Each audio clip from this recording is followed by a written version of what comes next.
Olá ao nosso associado e ao nosso telespectador que está assistindo o nosso Previsão do Tempo. Estamos aqui com o Peter para conversar alguma coisa sobre as mudanças que aconteceram ou a continuidade daquele panorama apresentado há 30 dias atrás. Naquele momento eu fiz um questionamento, até deixei o Peter, digamos assim, um pouco acanhado no negócio, que foi com relação a não ter gostado das previsões apresentadas naquele momento. Peter, mudamos alguma coisa ou continuamos no mesmo caminho? Pode me desdizer o negócio ou vamos continuar pela mesma estrada? Olá, Luiz Henrique, a todos os associados da Cooper Alpha. Então, a princípio mantém essa mesma perspectiva, como a gente já havia previsto, o mês de março seria com chuvas mais regulares, volumosas, acima da média, em praticamente todas as regiões do estado de Santa Catarina, sem contar alguns pontos do centro-norte do Rio Grande do Sul, sul do Paraná, e até mesmo algumas áreas do Mato Grosso do Sul. Tudo isso por conta da presença de áreas de instabilidades associadas a frentes frias, sistemas de baixa pressão, fluxo de ar quente e úmido que vem lá da Amazônia. E esse fator chuva acima da média, ele de uma certa forma pegou parte do mês de abril, que numa certa forma os modelos começaram a persistir numa chuva, uma anomalia acima um pouco da média na primeira quinzena, e agora, ponto final, acabou. Agora vai começar a secar. Então, aquela previsão que a gente havia comentado que o mês de março seria mais chuvoso, se concretizou e pegou parte ali da primeira quinzena de abril, reflexo do fenômeno Laninha, que claro que a gente vai especificar. Eu acredito assim que essa tendência de chuva abaixo da média vai pegar tanto o mês de agora, segunda quinzena de abril, na maior parte das regiões aqui do estado de Santa Catarina, as regiões aí do Rio Grande do Sul, principalmente o sul do Rio Grande do Sul, sudoeste, as áreas do Mato Grosso do Sul também vão começar a sentir, e o mês de maio, junho também tende a ser bem seco. É um processo natural do Laninha, ele tende a trazer chuvas volumosas uns 2, 3 meses e depois acabou, daí começa a secar. Então tende a seguir com essa perspectiva. Mas seguimos com isso até dezembro mesmo?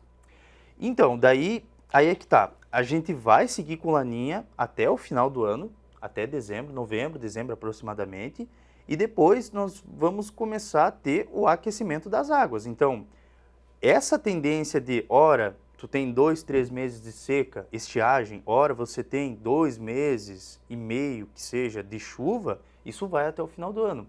Então, provavelmente, assim, maio, junho vai ficar abaixo da média climatológica, e essa segunda quinzena de abril. Depois, logicamente, que vai ter um período que vai ter que compensar isso. Então, ali para metade do ano, julho, agosto, por exemplo, início de setembro, primeira quinzena de setembro, a gente pode ter chuvas mais volumosas, mas depois secar de novo.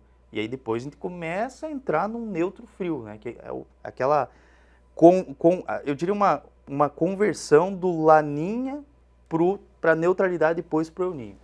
Peter, uma das outras colocações que tu nos apresentaste no último encontro nosso aqui foi das quatro ondas de frio. Efetivamente, vamos ter frio para valer aí no inverno? O que tu pode me dizer de vamos ter muita coberta ou pouca coberta? Então, Luiz Henrique, como a gente está com transição de massas de ar, a gente já começa até aos poucos a ter massas de ar frio e seco aqui na região sul do Brasil, até parte aí do sul do Mato Grosso do Sul. Então, por exemplo, essa semana em particular, a gente já tem uma massa de ar frio que afeta a sexta e o fim de semana com frio, com geada isolada aqui na região do oeste do estado de Santa Catarina, sudoeste do Paraná, noroeste do Rio Grande do Sul, Serra Catarinense, Serra Gaúcha. Então, tem algumas áreas que já começam a ter alguma geada. Porém, eu acredito que massas de ar polar, aquelas que provocam geada generalizada, mais ali para a segunda quinzena de maio, pegando junho e julho. Agosto também é um período que pode ter também frio, então umas 4 até umas 5 ondas de frio, que é igual a massa de ar polar, teoricamente falando, essas podem se concretizar. Se a gente for fazer um comparativo do ano passado, o inverno do ano passado, que teve geada, teve muitos prejuízos por conta da geada negra. Esse ano, em particular, a gente pode ter um inverno parecido com o do ano passado por conta desse processo de resfriamento do Pacífico Equatorial. Então, a gente tem previsões aí de ondas de frio, pelo menos umas 4 ou 5, parecidas com o do ano passado. Então, muito parecido com o do ano passado, o inverno, até um pouco mais frio em algumas áreas. Uma correlação importante que a gente tem que fazer é com relação principalmente o Paraná, com relação ao abastecimento de milho para o oeste de Santa Catarina, onde é que a gente é importador. Vamos ter alguma preocupação com o fechamento da safra de milho? Eu acredito assim que nessa questão que envolve principalmente o milho, a gente até pode ter algum problema com relação a essa questão, por conta aí desse frio mais significativo, mas, de uma certa forma, como a gente tem esses períodos de calor, esses períodos de aquecimento, pode ser que não seja totalmente perdido, né? Então, algum problema parcial isso aí sempre vai ter, mas assim, não uma coisa assim totalmente abrangente, totalmente generalizada, algo assim muito representativo em termos de valores numéricos. Então, Peter, voltamos daqui 30 dias com algumas perguntas a mais para a gente fazer a você e esperamos a presença de todos os nossos telespectadores e nosso associado neste novo canal da Cooperalfa, Previsão do Tempo.